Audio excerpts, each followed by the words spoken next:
அஸ்ஸலாமு அலைக்கும். Welcome to my channel crown paradise. இன்றைக்கி நம்ம சேனலில் ஒரு இறால் ரோஸ்ட்டு தான் எப்படி பண்ணலாங்கிறத பார்த்துலாம். ரொம்ப சிம்பிள், ஈஸி, பேச்சுலர்ஸ், பிகினர்ஸ் எல்லாமே செய்யக்கூடிய ஒரு ரெசிபி தான். அதே சமயம் ரொம்ப டேஸ்டியாக இருக்கும். கண்டிப்பாக ட்ரை பண்ணி பாருங்கள். அது மட்டும் இல்லாமல் நம்ம சேனலை மறக்காமல் சப்ஸ்கிரைப் பண்ணுங்கள். வாங்க வீடியோக்குள்ளே போகலாம்.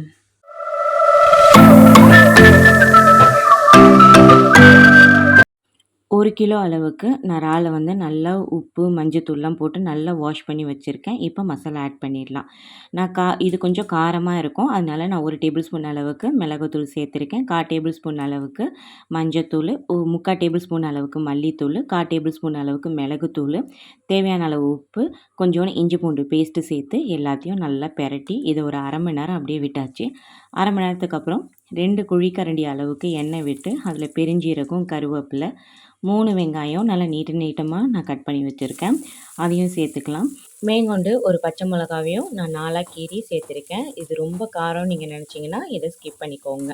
இப்போ இது எல்லாத்தையும் வந்து லோ ஃப்ளேம்லேயே வச்சுட்டு வதக்கிக்கலாம். இப்போ கொஞ்சமாக நான் வந்து உப்பு ஆட் பண்ணியிருக்கேன். ஏற்கனவே இறாலில் வேறு உப்பு ஆட் பண்ணியிருக்கோம். ஸோ அதுக்கு தகுந்த மாதிரி பார்த்து ஆட் பண்ணிக்கோங்க. அப்போ தான் வெங்காயம் சீக்கிரம் வதங்கும்.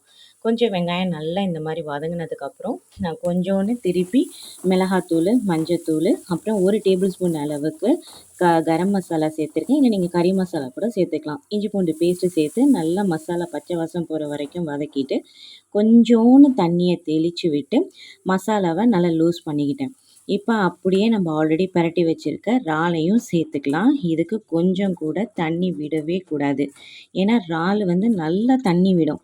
அதனால தண்ணியே சேர்க்கக்கூடாது. மசாலாவை நல்லா பெரட்டி விட்டுட்டு லோ ஃப்ளேமில் அப்படியே ஒரு 3 நிமிஷம் மூடி வச்சுருங்க.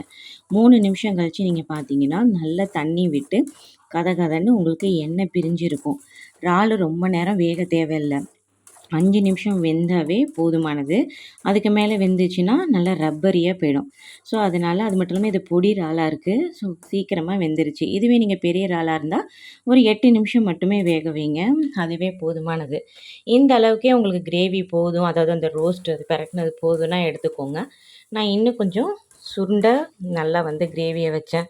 நல்லா வந்து உங்களுக்கு அந்த மசாலா எல்லாம் ரோஸ்ட் ஆனதுக்கப்புறம் அப்படியே நம்ம அடுப்பை ஆஃப் பண்ணிவிட்டு மூடி வச்சுருங்க. ஒரு 2 நிமிஷத்துக்கு நல்லா எண்ணெய் பிரிஞ்சு வந்துடும். அவ்வளோதான்.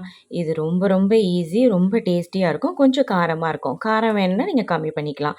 இது கூட chapati, white rice, variety rice, idiyappam எல்லாம் வச்சு ட்ரை பண்ணி பாருங்கள். சும்மா அட்டகாசமாக இருக்கும். கண்டிப்பாக ட்ரை பண்ணி பாருங்கள். தேங்க்யூ.